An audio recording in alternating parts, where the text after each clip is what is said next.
Hey everyone, welcome back to another Fall Obsession podcast. My name is Sam Thrash. I'm your host over here. Thank you for pressing play on another one of our episodes.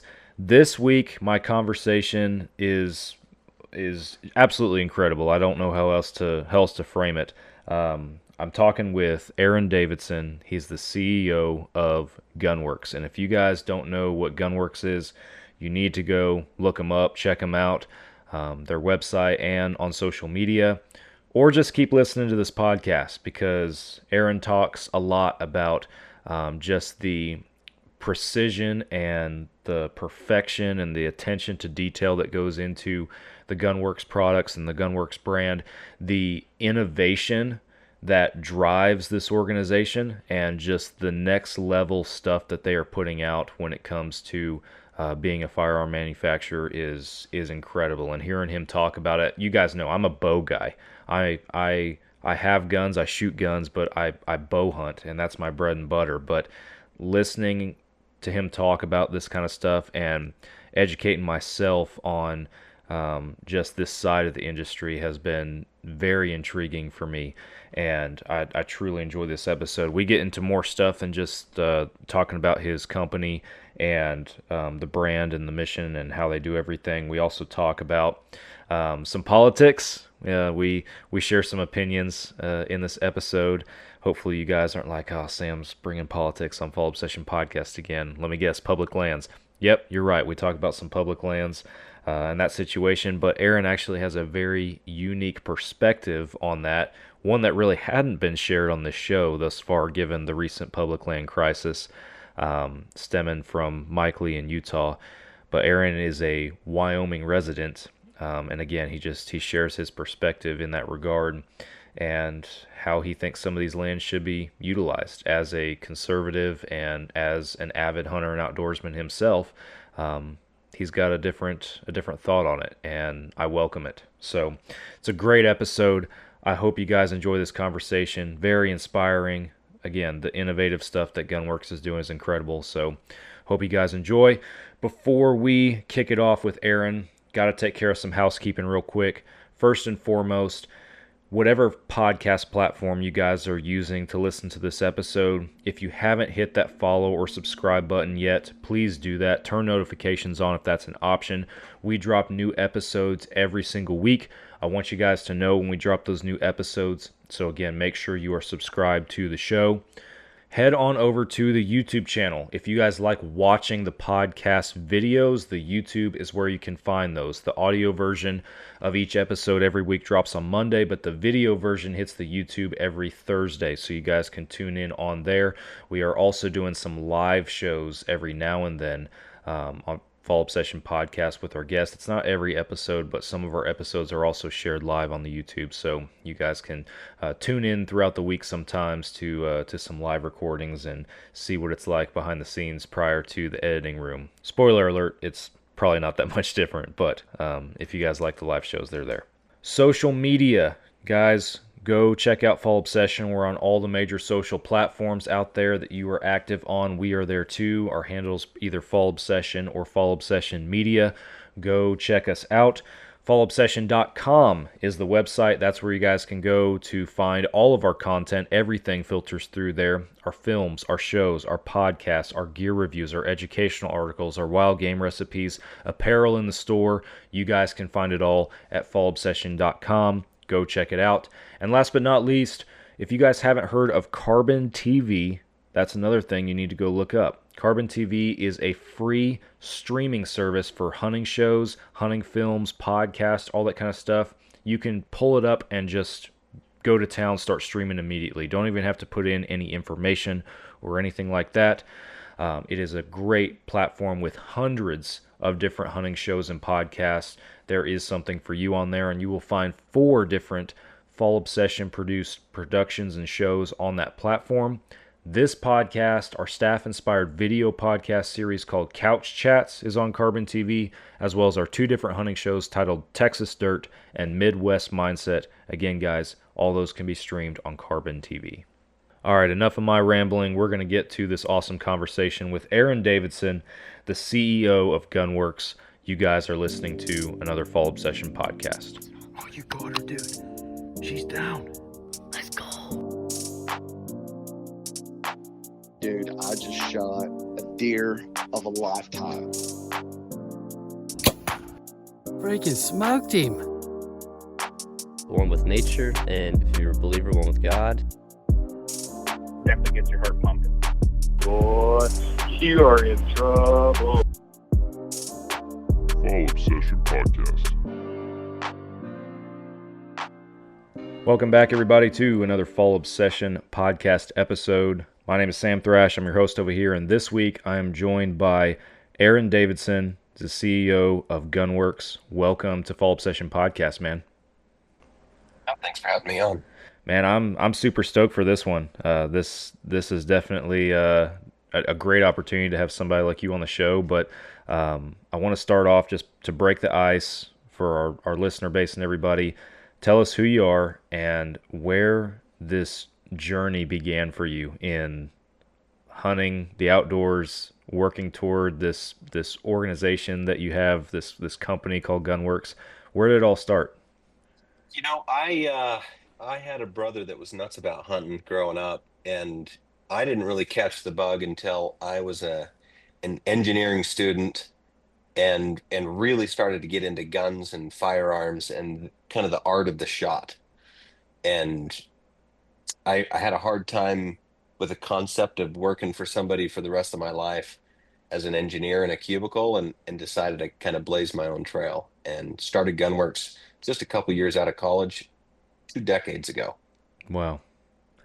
So what did it look like back then? Because right now, especially if you go on your social media, you look at all the awesome stuff you guys are rolling out, and just I saw a video that was fairly recent, just talking about one of your machinists and the precision that he puts into his craft and how many different products he's putting out. What did it look like 20 years ago? Was it just a limited amount of items in particular? So we started Gunworks. I say we, but I started Gunworks in my garage. Had a 3,000 square foot garage. It was bigger than my house back then. But I started it with the concept of a turnkey long range shooting system. So it started with a rifle, an optic, ammunition, and a turret that was ballistically matched for your rifle's individual performance. And so we would sell that turnkey system to a client ready to shoot out of the box. In fact, we trademarked the term 1,000 yards out of the box. Hmm. Wow. We I guess to dive in a little deeper, so Yeah. we were what you would call kind of an assembler.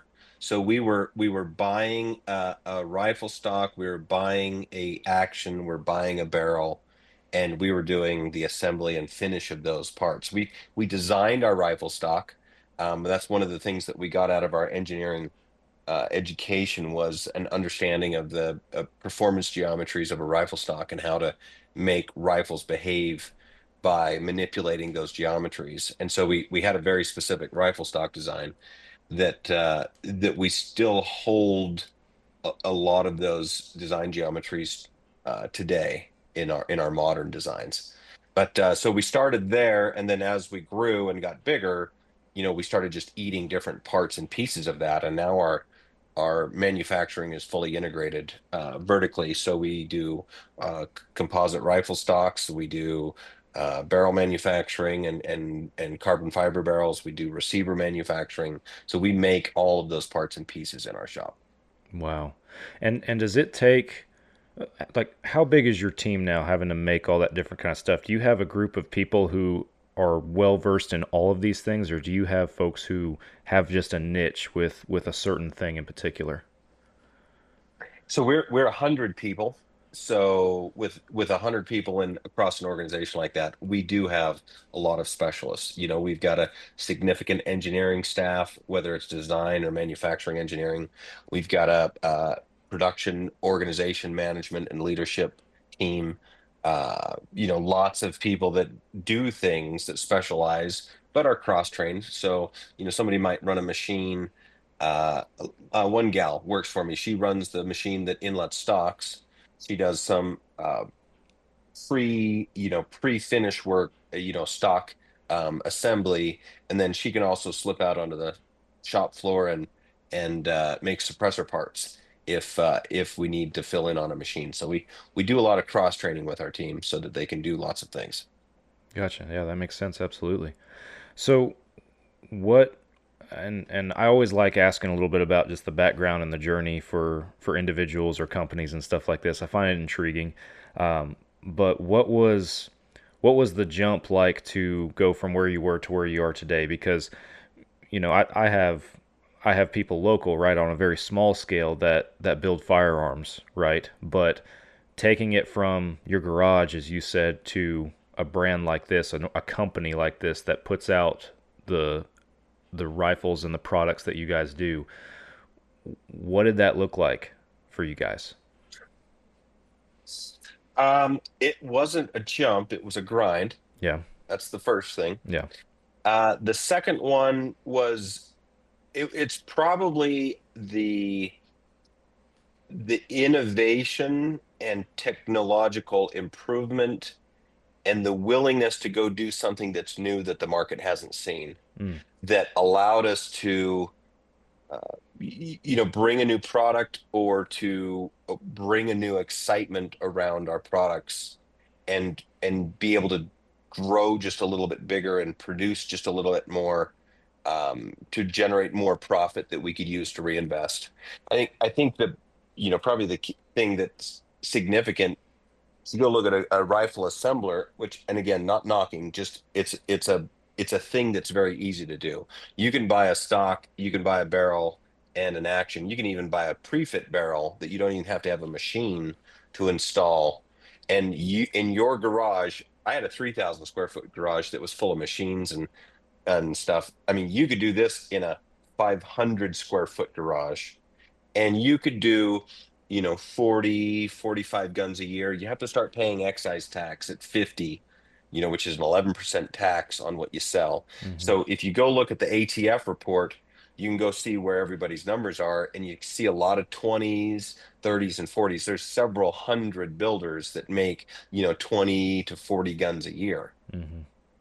and these guys are just assembling some guns, and I've already set the price for what a system should be worth, right? Right. So we go out there, we set this price, so now everybody else basically assembles, and then they say, okay, well, we sell for 1,000 less than Gunwerks. And if you look at the delta between what they paid for the parts and what they're selling for, not having to pay insurance, not having a big overhead nut to cover with a facility and machines and equipment, they don't do any design or new product development. So they have zero engineering department, et cetera. Hmm. What happens is those guys can make a pretty comfortable living with that smaller quantity and keeping it small. Hmm. And so the bridging the gap between that really nice, comfortable living and going to, full on, I'm going to grow a business, I'm going to provide, jobs, I'm going to, make payroll, I'm going to be a force in the community, in the industry. Like that's a different commitment and it's a different level of aggression towards, what your daily grind looks like. No, absolutely. Yeah, summed it up perfectly. I want to segue a little bit just with the products themselves that you're talking about and everything. What, in addition to what you already mentioned, as far as the differences as from somebody who's assembling versus somebody who's manufacturing, what sets Gunworks apart? Well, I would say that it is the drive and the ability to innovate and do something new. That's probably the big difference. Hmm. So it started with myself and my ability to, you know, make a new design or a new change or a new effort, and that expanded into being able to hire a whole team that can execute that vision. We probably invest more money into our engineering and R&D every year than we make in profit. Wow. Let's put it that way. If you look back, so we started in '05, '06, shipped our first product in '07.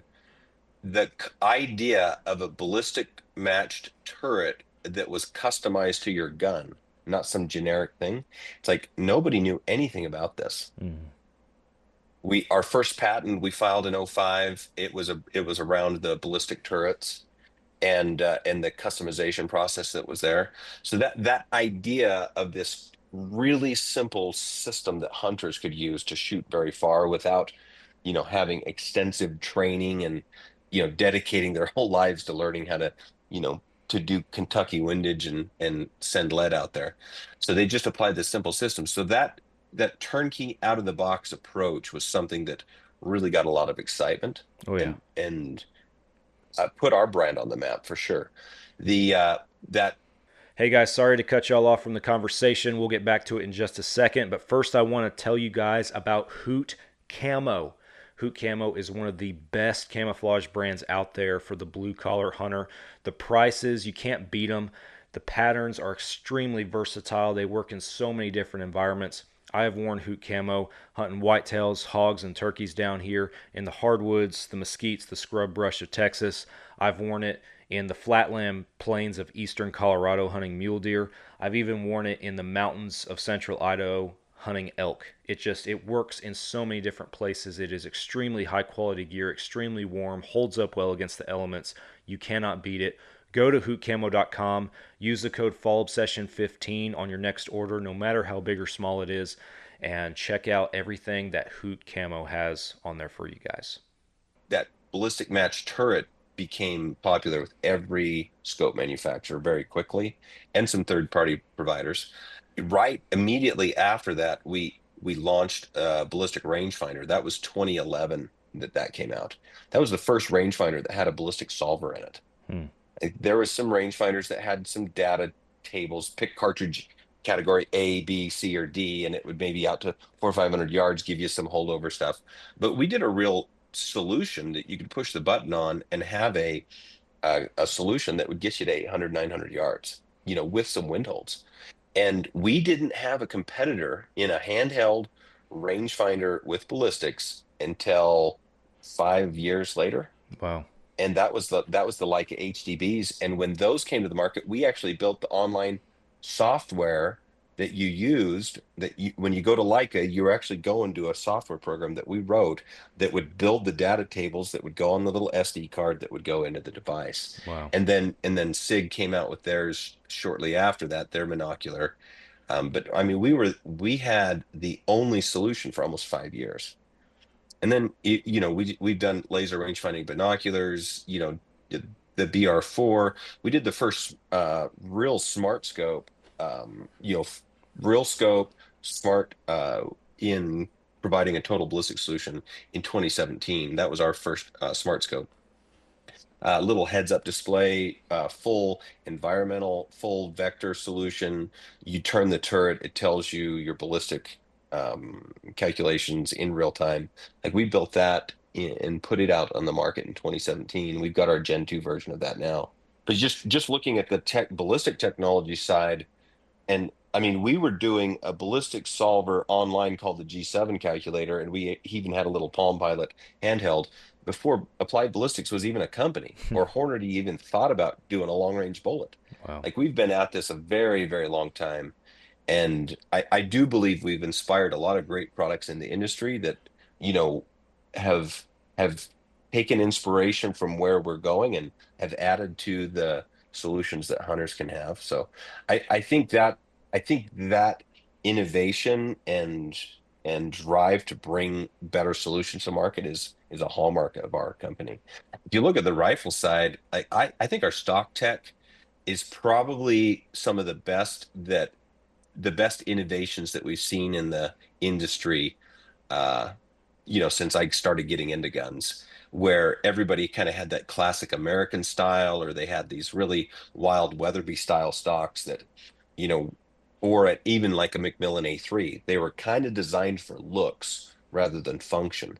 And we've built a system with a certain set of stock geometries that you can see being adopted across every stock manufacturer and rifle manufacturer in the industry right now. We Wow. kept our mouth shut about what these did and how they worked for over a decade, but then it starts to get out and people start to see what's going on, and then they start to emulate, which is fine. That's the way the world works. I think that stock geometry and the idea of a shooting system, kitting things together to be balanced, I think that's really had an impact on the industry. It's given rise to a lot of aftermarket awesomeness and a lot of great rifle assembly guys that are really putting together some good products. Like you can go put together some really great stuff now and compare that to 20 years ago. It just you just didn't have those options back then. I think we had a big influence on cartridges for hunting. We've trained several thousand people in our long range hunting school. Our first school we had in 2007, and terminal ballistics was a big part of that. And our whole class, hinged around the the science of shooting, and that means chasing ballistic coefficient rather than just velocity. Hmm. And so I think there was a big impact that we had there on the future of bullet performance, bullet design, bullets that hit the market. Um, I think there was a big movement there that happened about that time that we were making that public.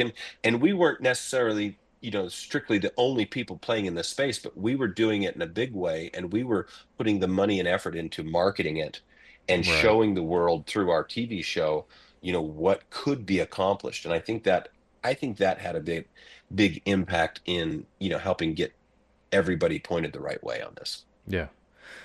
Very detailed answer and golly, very innovative. It's impressive for sure.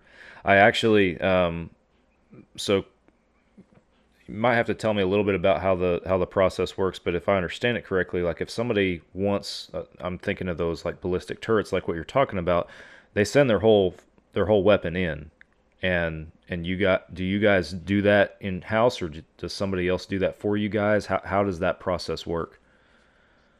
Yeah, we do our stuff in house, man. I Okay. mean, I like control. I Yeah. I like control a lot more than profit. Sometimes it's cheaper to send stuff out, but I like the control of doing it ourselves.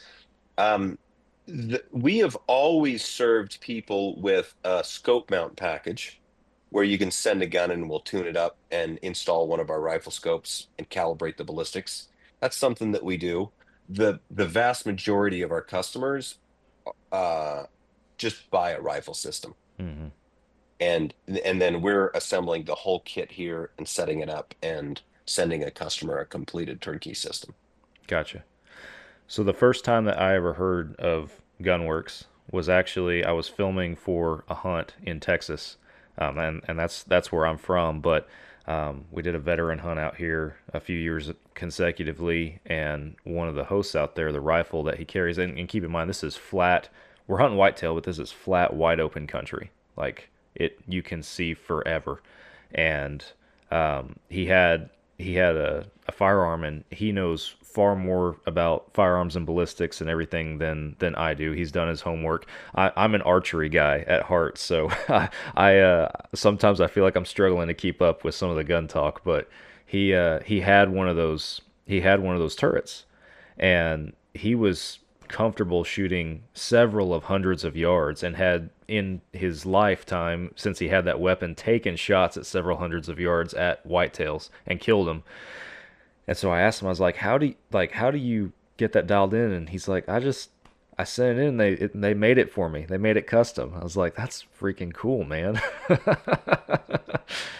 Yeah. It's awesome how that shaked out. So it was cool to get to see the product and everything. And like I said, that was kind of my introduction to this, for me to know who you guys were, from that point on. Because like I said, I'm an archery nerd. So.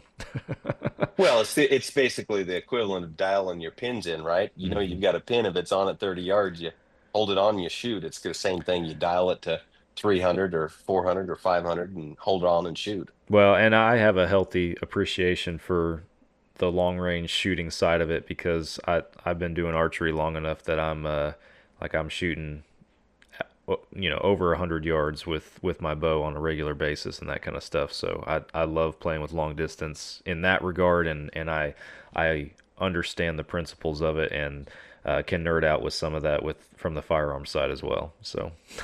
It's kind of all the same.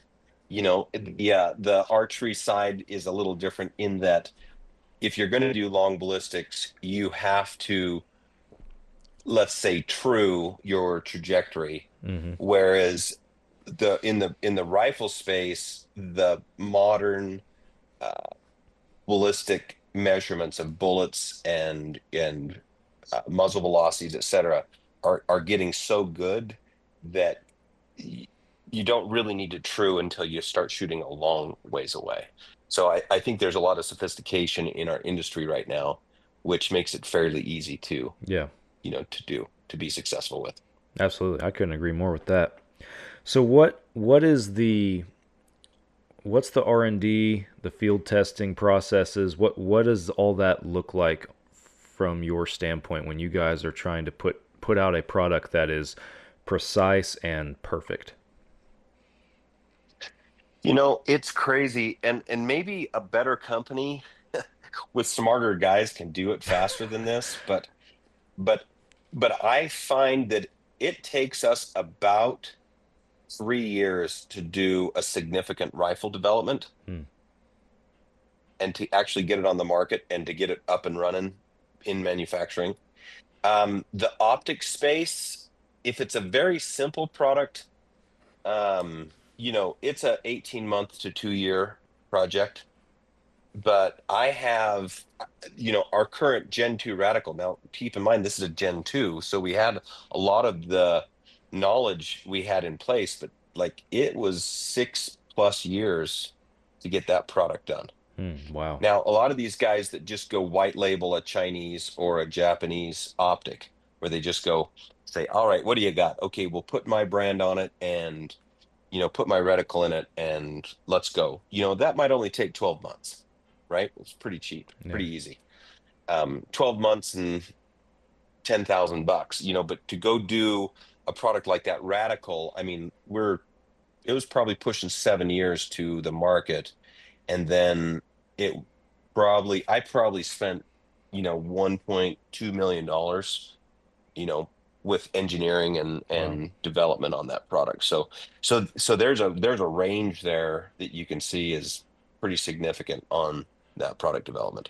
Now, again, there's white label, and a lot of guys probably aren't savvy to this in the industry, but there's white label where you basically just go put your name on another product, and and then there's true product development where you do the engineering development from first principles, and then there's a big mix in between. We on a lot of our rifle scopes, we're using an OEM optical system that we do all of our mechanical design and electrical system development and integration to.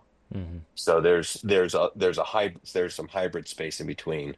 On the rifle side, anytime you try to do something new, uh, you open up the door to big problems.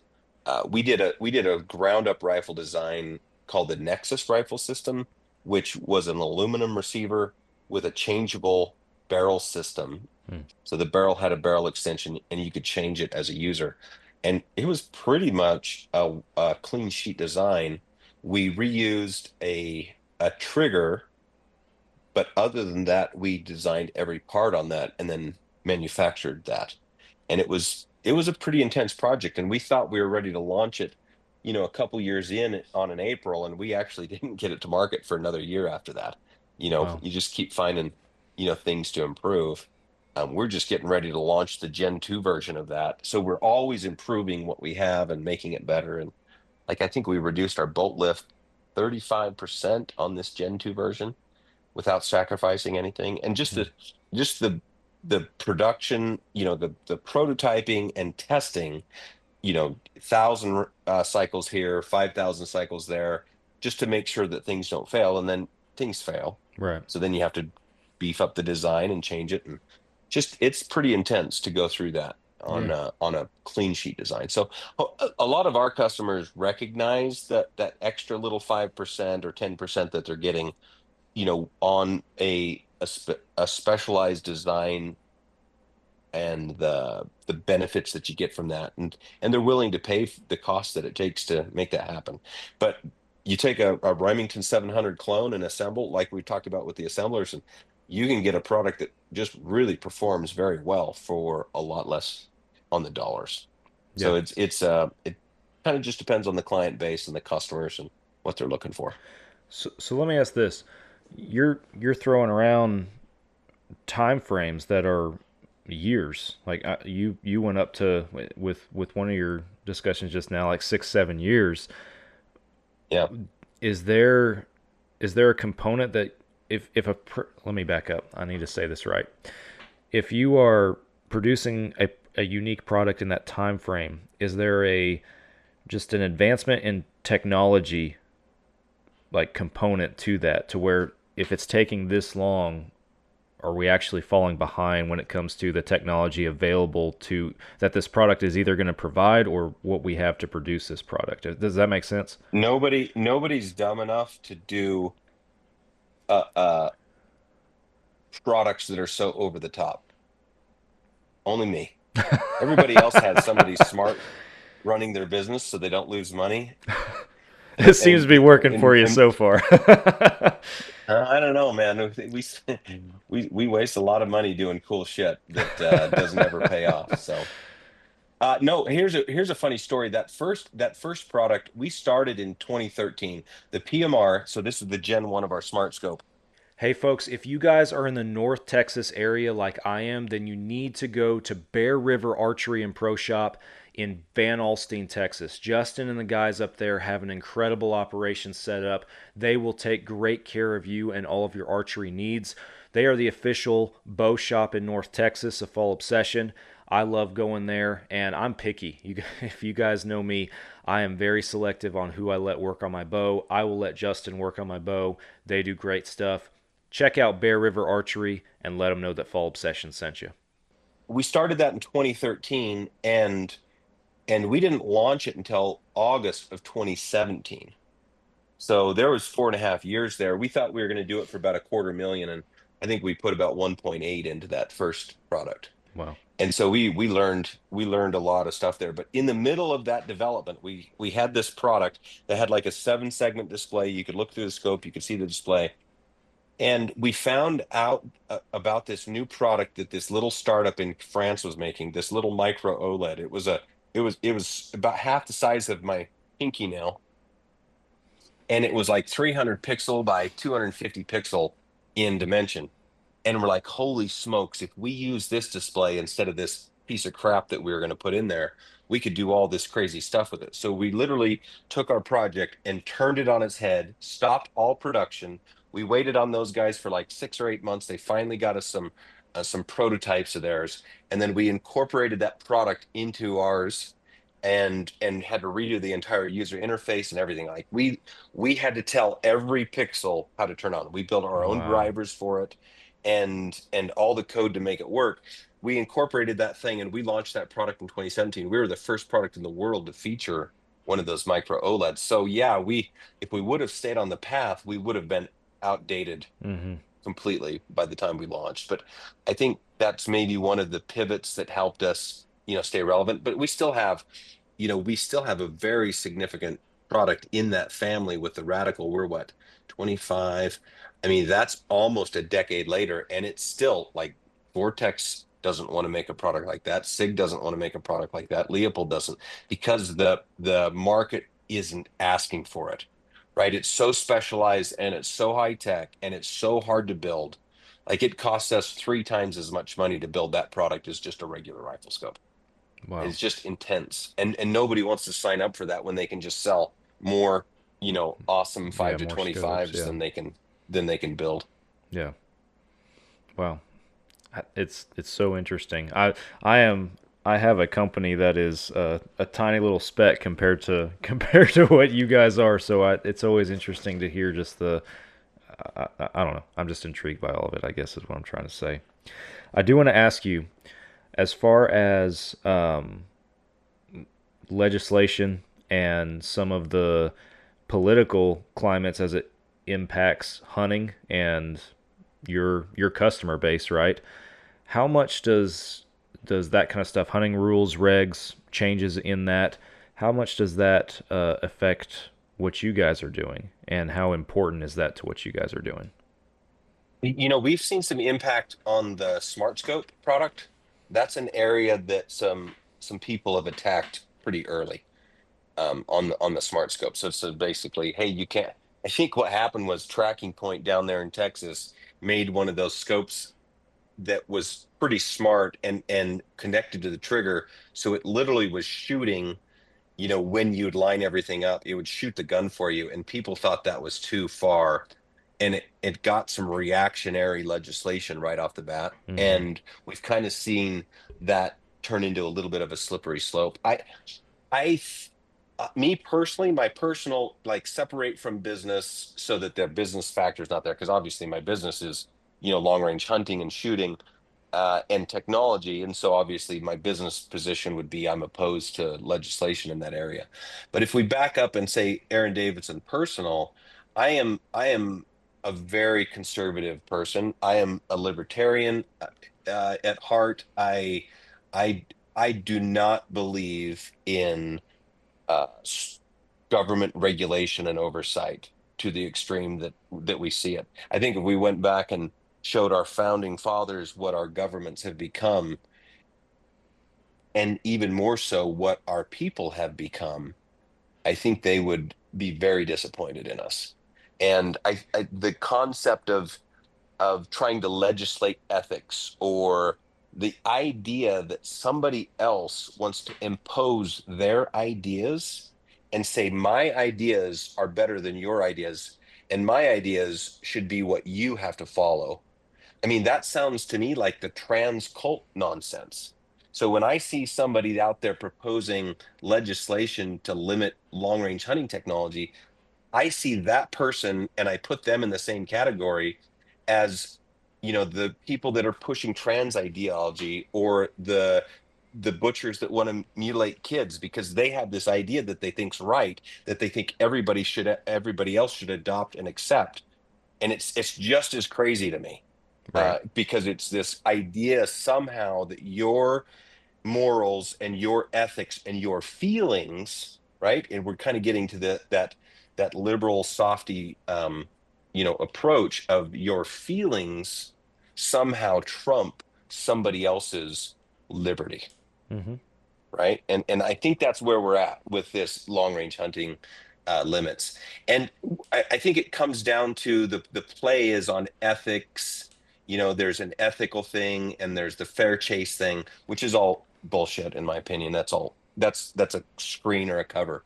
The real play is the powers that be want to put more people in the field hunting with lower success rates, so they can sell more tags, so they can appease more angry pitchforks, right? Because if there's less hunting, right, then you have the sheep out there, with their pitchforks saying, well, the reason why there's less hunting is because somebody else is successful. It's almost like a communist attitude or a socialist attitude. They need to tear down somebody else's success so that they can have something that they don't think that they have. Right.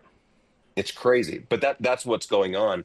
And if we separated the legislative funding of, game departments, et cetera, from the collection of tag incomes, then I wonder if the government would be so keen about, the restrictions. But I think right now they've got a financial incentive to create less success with more opportunity by limiting other people's abilities. So I think there's some financial thing there. Yeah. It is crazy to me, just the point that we've gotten to with the influence of politics in hunting in the outdoors. I just it baffles me, and we've been very tuned into a lot of stuff in the last year. We were very vocal with the whole ballot box thing that's been going on in Colorado with those respective issues and Oh everything, yeah, and we can and probably, feelings, yeah, we can feelings, right? It's exactly. fe- it's feelings, it's feelings trumping liberty. Yes, and they being the left leaning anti hunting extremists are playing on the emotions of the uneducated is what they're doing to influence uh, decisions and to create laws and regulations at this point. And it's I agree with everything you said. It is very very troubling to me You know, that's the point we've the come to. you expect those people to do those things. What I fear and what bothers me the most is we see inside our own community this drive to take away somebody else's choices, right? This drive to enforce your idea and opinion on everyone else. And that is a leftist tactic. That's a socialist tactic. That is a trans ideology tactic. Like that is the way all of those crazies behave and and view the world. Even more concerning, that's the way they view the world, and they believe that government should step in and solve everybody's problems. And I see this. I actually was just reading a thread on Rockslide that I got sucked into. It's 22 pages discussing Wyoming's new proposed changes to their laws and legislation to limit long range hunting. And the majority of the people on that site, I mean, there's some people that are liberty minded that pipe in, but the majority of the people over there, like, it's like, I'll take away your freedoms to get more opportunity for myself. Yeah. That's their position. And these are people that are inside our community.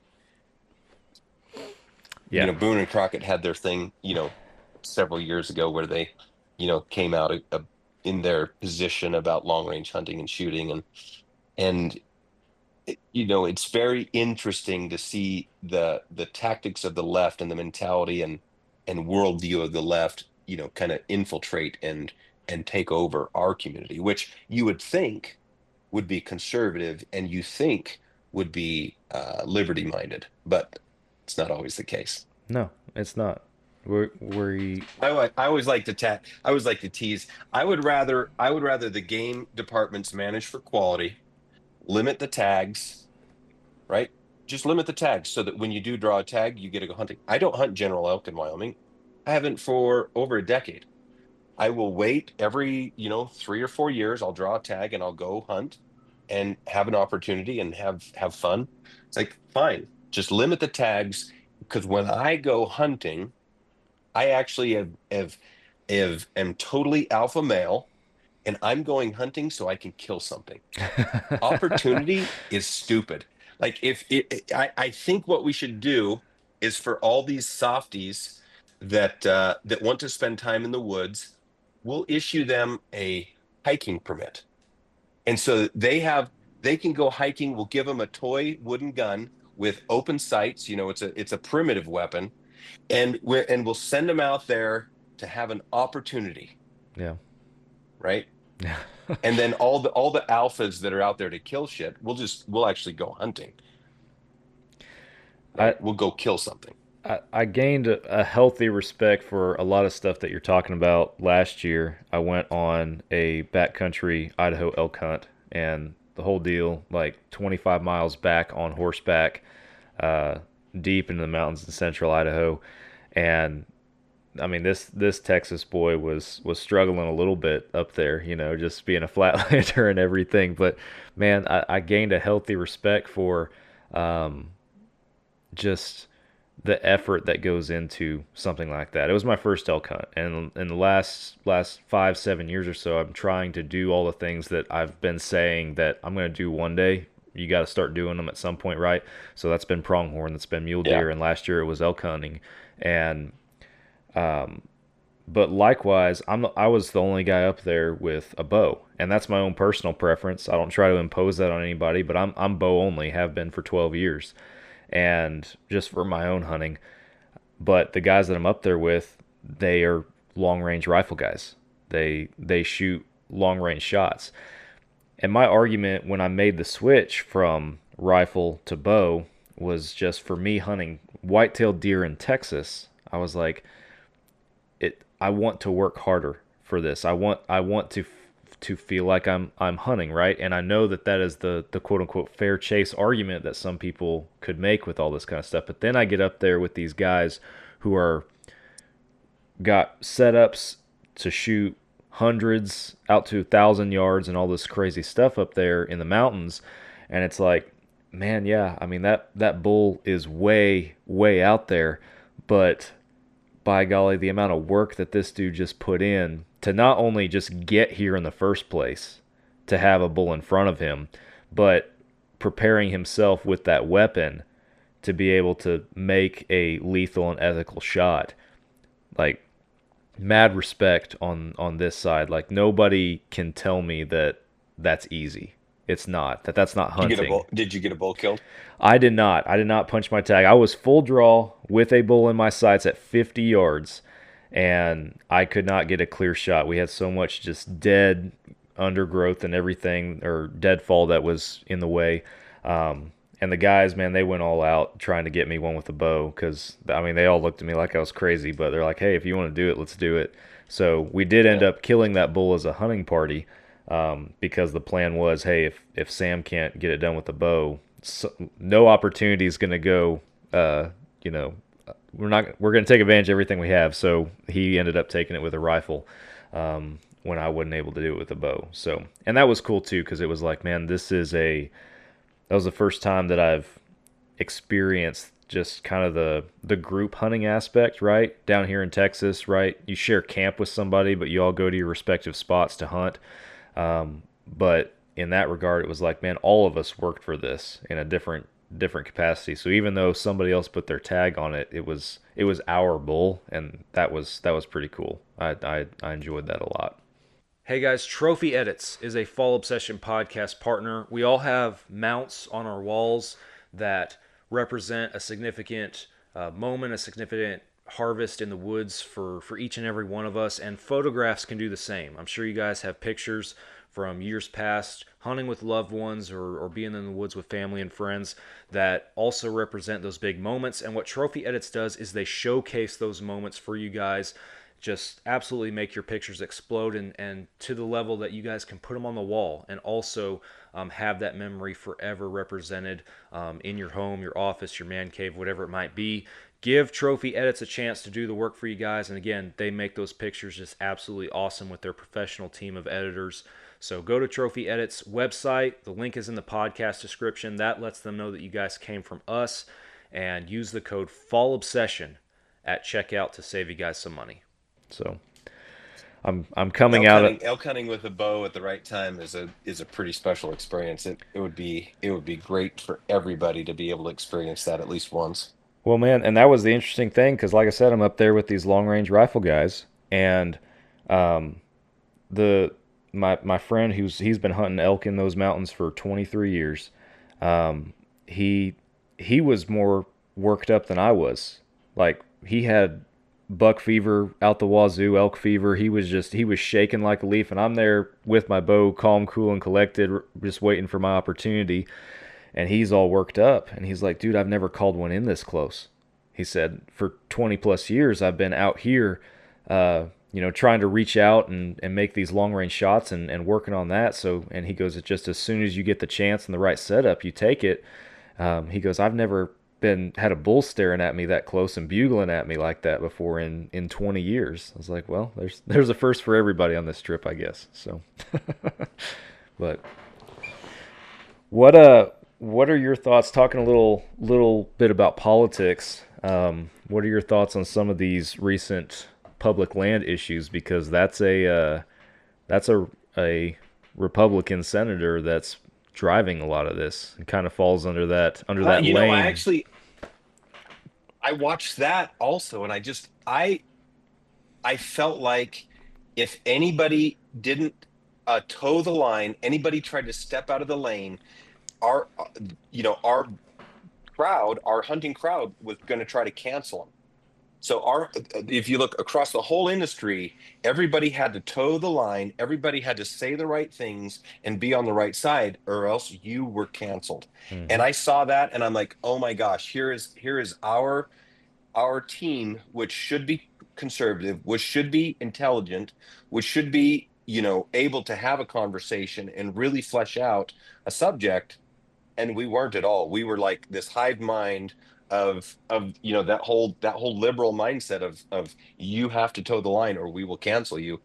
I looked at that and I said, because I live in Cody, Wyoming, and we are fairly landlocked with some BLM land around the city, and it's starting to drive prices up. You go up to Bozeman, prices are huge. You go to Jackson, prices are huge. Like the eventuality is that little communities like this potentially can get overrun with people, and the demand to live here outstrips the ability or the supply. And I think that's what Senator Mike Lee is seeing in his state of Utah is the same problem. So I go outside of town here like 3 or 4 miles, and there's this huge flat of sagebrush. Nobody hunts there. Like nobody recreates there. The only people that use that right now are, a big ranch that might have a grazing lease on it. Mm-hmm. And so I look at that and I say, well, why can't we have a conversation about this? Because that would be a huge thing for a community like Cody at creating affordable housing, at creating the ability, like my business, we don't have enough people here to work. I'm trying to hire people all the time. It's hard to move people to Cody because nobody can buy a house. It's expensive, right? There's not a lot of options. Over the past few years, it's like I had people hired that were competing against other people that I hired on a house trying to outbid each other, Oh man. right? Because there just wasn't enough there. And so I look at that and I think about these communities everywhere in the West that are surrounded by these federal lands that are not being utilized for these other things that people are upset about. And I say, well, why can't we have a conversation about preserving, what everybody's concerned about, but also providing, opportunity for people to live out west or to bring the cost of living down. And I guess I have enough intelligence and enough emotional intelligence to realize that there is a middle ground that satisfies both parties and their objectives. But because of the way the political situation was on it, I just chose to keep my mouth shut because the last thing I need is canceled. Yeah. That's hard for me because I do have strong opinions about things. But I would like to see our side take a more intelligent approach to problems and talk them out, right? And be realistic and I think be a little suspicious of government for sure. But if we're suspicious of government, why do we want the government to own all the land? Right. It's like why where in the Constitution does it say the government gets to own the U.S.? Because they do right now. I mean, we all pay property taxes. If we don't pay property taxes, it's just like rent, right? If you don't pay it, they're going to evict you, Right. take away your home. So why does the government own all the land, even your house, even your property? Yeah. Why have we given away all of our liberty that way? I don't know. It drives me nuts, but it is what it is. Yeah. I don't have a good answer for you. It goes back to the comment you made earlier. If our founding fathers could look back or look forward and see this, we we we went to war over a whole lot less. Yeah, That's I think it's, so. it's crazy. But no, it's an interesting perspective for sure, and I definitely appreciate that. I like hearing that from somebody such as yourself who is in a relevant spot to where you're looking at the land itself and you Hmm. you see what it is and what it is not and what it could be. Um, I I'm guilty of falling into that just kind of there is only one way, not 1 acre, period, end of Yeah, story. Like if yeah. you look on our social media pages from when all that went down, there is a post, not 1 acre. And it I am Now it's okay. It's okay to have that opinion. It's okay to have that opinion and to take that position. But what's not okay is to go after people that have a different opinion. right. Now it's okay to debate. It's okay to try to find the truth or to try to find a common ground or or to not, just to say this is my position and this is how I vote. Period. That's okay. The trying to force other people to adopt your point of view through force, coercion, cancellation, that is not okay.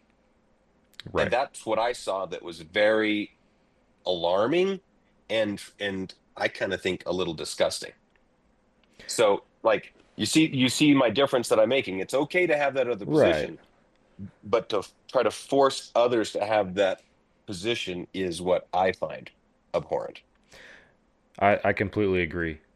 I've since this whole thing simmered down, there's been several people, and you're one of them now that I've talked to that have had a unique perspective similar to yours about everything that's going down or how it went down, and I've kind of stopped myself like, oh, I've never thought about it from that standpoint. So let me ask you this though, that being your stance, as far as how Mike Lee was trying to go about doing this.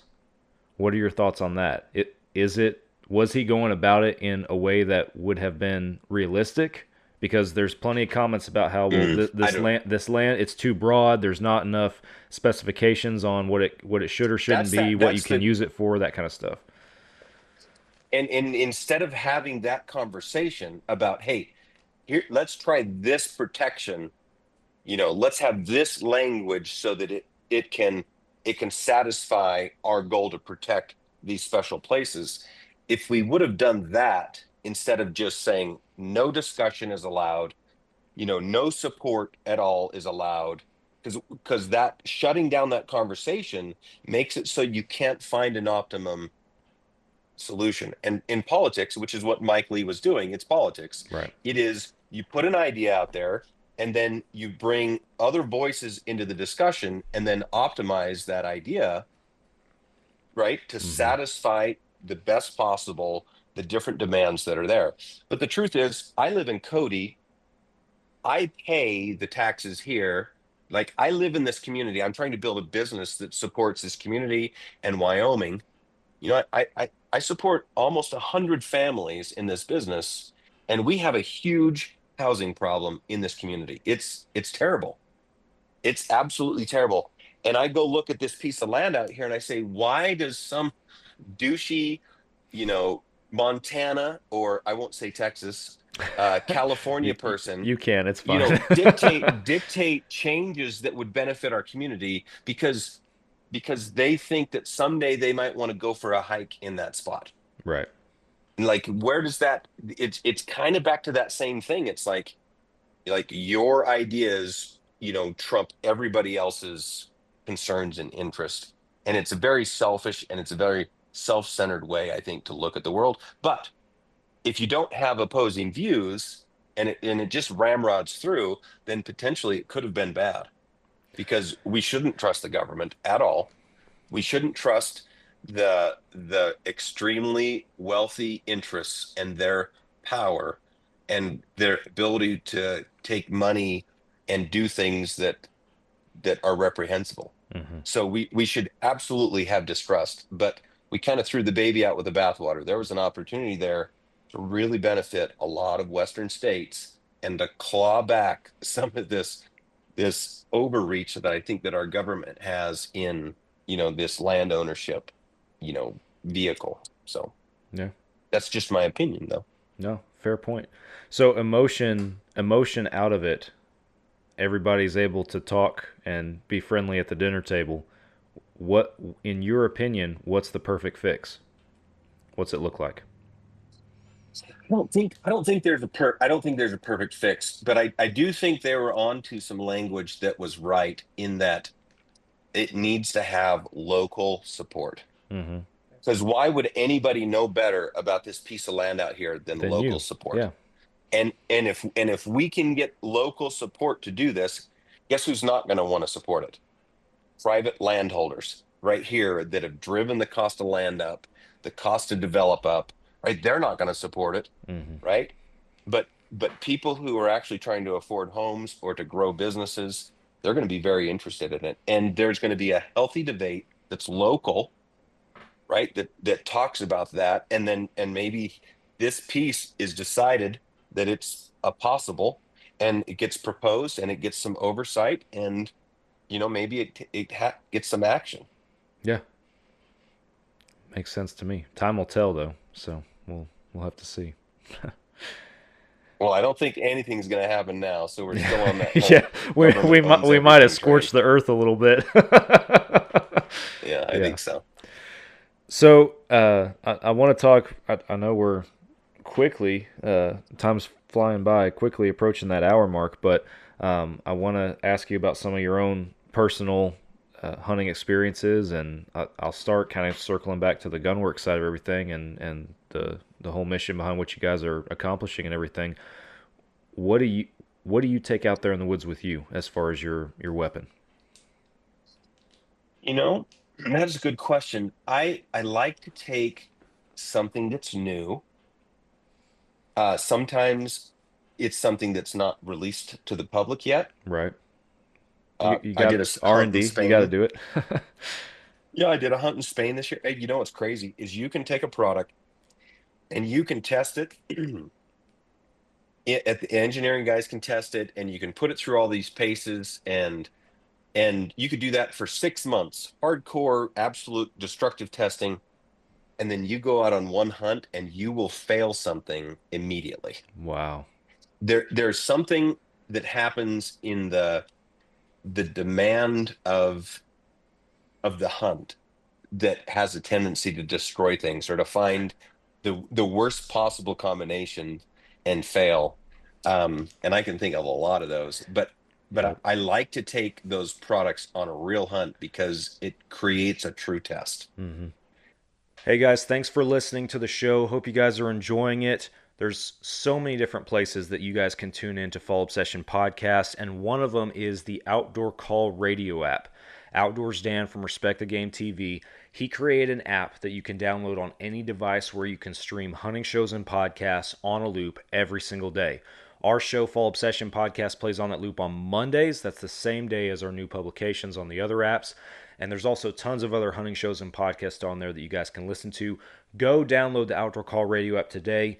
It is free. You can start streaming immediately. And be sure that you follow their Facebook page because Outdoors Dan does some live radio shows throughout the week. And even if you are not local to those radio stations, his broadcasts are shared on his Facebook Live. It's Outdoors Dan and the Outdoor Call Radio app. Go download it today. And really does, because you fail, Yeah. you break things. So it's nice to do that. Um, we've got a really cool folding chassis that I took on that Spain hunt. It was fun. Found a few things we wanted to fix. So I've been hunting with that a few times this last year. Our Nexus rifle is so amazing to shoot. Like the recoil impulse is so significantly different than anything else. Hmm. I have a hard time not wanting to take that rifle everywhere. Yeah. From the man himself. 7 PRC. From 7 PRC. Awesome. So, you're from Cody, Wyoming. You just talked about a hunt in Spain. What does a hunting season look like for you as far as where are you going? What are you doing? How many different places do you I guess we can look at 2025 coming up and the remainder of this upcoming season. What do you have on your horizon? So probably looking forward, like hunts to look forward to, I have 6 kids. Um, Now there's a couple spouses, there's some grandkids. Obviously my wife, friends here at Gunwerks that hunt, and we all put in for, a good elk tag, a good antelope tag Yeah. here in Wyoming. And usually, those are the things I look forward to. My youngest daughter drew a kind of a cool wilderness area elk hunt this year. It's going to be exciting to go do that one with her. A son drew kind of our good old boy spot for elk where we, have great success shooting mediocre bulls. That's pretty fun. We'll go do that one. So those are probably highlights. I'm going to go do a Marco Polo hunt end of the year. Oh That'll be wow. pretty fun. It's always something I've wanted to do, and I have a hunt in Australia coming up with water buffalo Oh wow. and bantang. There's a couple buffalo down there, and then we'll do some coal shooting while we're there. That should be pretty fun. We usually try to put together a trip to Africa every year. I've done that for about 15 years in a row. Wow. That's one of my favorite places to go. Spring hunts, try to put together a spring hunt like Spain or something else that gives you an opportunity to get out and do something spring out at. There's a couple other hunts that you can do that work that way. Yeah. Uh, I love sheep hunting, but that's gotten to the point where it's crazy expensive, and I don't know that I'll get to do any more that I'm pulling the trigger on. But sheep hunting's always been pretty fun. Yeah. So I do have a question with you being a Wyoming resident. Um, I'll preface it by saying I've never hunted Wyoming. It's on the list, but haven't made it happen yet. So I'm hearing a lot about just tag increases, or not tag increases, price increases for licenses and everything, particularly in Wyoming. Being a resident, being very tuned into that, can you speak to that a little bit as far as the trends that you're seeing? And it may be different for resident, non-resident. I'm asking because I'm I ignorant. think I I don't know. think we used to do like 25% for non-resident, and I think they just limited that to 10. Hmm. We just for ourselves, we just made a bunch of these animals once in a lifetime, like moose, sheep, goat, which they should have done that decades ago. That's actually something I've been pissed off about, for a long time. But the non-resident fees going up. Um, I understand that hurts, but Gunwerks needs to hire people. If you want to move to Wyoming and get cheap tags, it's like done. It's like, let's go. Yeah. Like look at the website. Pick the job that works, come here. Like we've moved so many people here to Wyoming and to Cody, and then to watching that cycle of they're finally residents and they put in and then they start drawing, and then even when they don't draw, they can still go hunt general elk, general deer. There's always a leftover pronghorn unit that you can figure out how to, you know, you know, hunt state land or whatever to get something killed. And I think, if you want better opportunities, it's like you got to move to where the opportunities are, Hmm. right? There's a cost in one way or the other. Oh yeah. No, that's a great perspective. That's not something that I've heard a lot on this show. Whenever I talk about any respective state and cost of hunting licenses, tags, draw applications, all that kind of stuff, it's always it's going up. It's going to cost you more money. I like that perspective. That's refreshing. The truth is, if you look at how much we actually spend, it's not. The tag cost is very small. That's a fact. I'm over here in Texas dropping hundreds and thousands of dollars every year on hunting, and I'm excited because I got free meat in a freezer full of venison. It's Yeah. like that's the most expensive meat on the planet. Golly, yeah, I hear you. Um, got a couple quick questions for you before we wrap it up. These are questions that I like to ask anybody who comes on the show for the first time. And the first one is just simple. What is your favorite hunting memory to date that you've had in your life? I get asked that a lot. I mean, I've probably been on several hundred hunts. Wow. And we were trying to count up how many animals I pulled the trigger on. And I mean, we're closer to 1,000 than we are 500. Wow. Golly. So it's hard to pick one. Mm-hmm. Um, some of the painful memories are the best ones. Yeah, that's a fact. I can think of some great stuff. Like my daughter drew a sheep tag, and I don't get to see her very much, but she drew a sheep tag when she was 16, and I was up on the mountain helping some friends kill some elk, and we seen sheep up there high, and I hiked out, in the dark, and went all the way down to a late volleyball game she was playing in, pulled her out of the game, drug her back up there, and we hiked back in that night, and then we were on sheep the next morning, Oh and wow. we hunted hard, to kill a sheep. Didn't get one of those killed. That was a pretty fun hunt. Um, my brother's first sheep. We did a hunt up in when we first started this business. We'd found an opportunity to go do that, and that was pretty special. There's still some pretty good vibes for that. Yeah. Um, you know, I hunt with a friend down in South Africa. I don't even want to go a different place. I just go down there and hang out and shoot and hunt. But it's like there's a handful of places that are so good that you develop friendships and connections. And that's a piece of, for me, hunting is killing, right? It's exercising the equipment to be successful with a perfect shot and a clean kill. Like that's what hunting's kind of evolved into for me. Hmm. So when I find, special connections and friends and experiences that way, those tend to stand out very much Yeah. um because it's so different than what this driven, driving, objective of the kill that I make. But Yeah.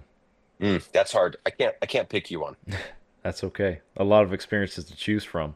And that in itself, especially with the number you just gave me, closer to 1,000 than what'd you say? Closer to 1,000 than 500? Is that what you said? Yeah. Wow. So that being the case, this next question I have, again, I ask everybody, what is on your bucket list that you haven't gotten to kill yet that you want to? What's that in your mind, that once in a lifetime thing that is still hanging over you? I actually am not one of those guys. Yeah. I'm not one of those guys. I'm not checking off a list. So for me, I want a new experience. I love experiencing different cultures Hmm. most of the time. So I really like that part of a new adventure. I remember, okay, back to the hunting story. So my brother and I, we used to go try to, grab a tag and go hunt somewhere. I remember we drove over the mountain once in December to hunt turkeys, and we drove 200 miles around Buffalo asking people for permission to shoot a turkey because they were everywhere. And we finally got permission and we got turkey shot. We drove all the way over to Hewlett once and we had no permission anywhere. And we were scouting and trying to find, okay, does this state section, do we have access? Does it look like it could have animals, this, that? And it got late. And so we literally pulled off the side of the road. There was a state section, a public land section where they were doing some construction. There's two big concrete culverts. And we slept in one of these concrete culverts, in our sleeping bags, and woke up in the morning and there was turkeys gobbling up on the hill and we ran up there and shot one. It's like we've done all sorts of crazy adventures, like finding something new, a new place, a new opportunity. And so for me, the circle is just getting wider, Yeah. because we've done all sorts of Wyoming and Montana and then Utah and Colorado and Kansas, and it just gets bigger. And now it's California, and now we're up in Canada and then Alaska, and now we're doing some international stuff. But just looking for that next, you know, experience, opportunity, that next friendship, Yeah. and I think those are pretty fun. I think maybe one more trip way north for uh, a bear. Hmm. I think that's something that's kind of getting some horizon. The sheep hunting and mountains are very special. So whatever my fat ass can, get done on that front, I'm in. Like I want to do as much of that as I can. I'll do Africa every year. So I think there's some cool stuff there. If I throw in one more piece, which is what's the next product that we're going to build? I've always wanted to do like a double rifle. Hmm. So if we did kind of a special, Skunk Works project with a double, it's like I'd want to go to Africa and shoot elephants with it, Yeah. right? So there's a piece of what we're doing where what is this other product, and then it's like, well, what's the perfect hunt for that, and kind of Yeah. marrying Now I the got to go on product it. Yeah. to the experience. Yeah. That's awesome. That's a cool answer, man. I need to take a page out of your book. Stop checking off a list and just look for the next experience. That's awesome. Well, man, anything else that we've missed or that you want to hit on Gunwerks before we wrap it up for the podcast? Nah, no, I think we covered all sorts of stuff. I probably should make a rule to not talk politics associated with my company. Usually try to keep my personal opinions out of there, but I do really feel strongly in, you know, limiting government and and individual freedoms and rights.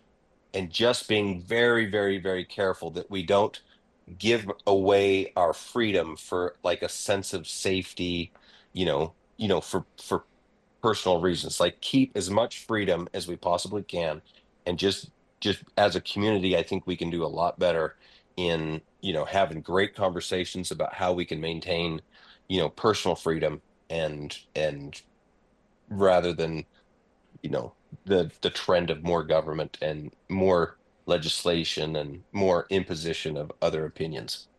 I agree. I think I'm gonna send this episode after it drops to every hunter I know, because I think that there's some stuff in here that guys definitely should pay attention to when it comes to just our normal reactions and the emotions that we tend to base a lot of our opinions and decisions on. There's Yeah, some let's stuff not to be be learned.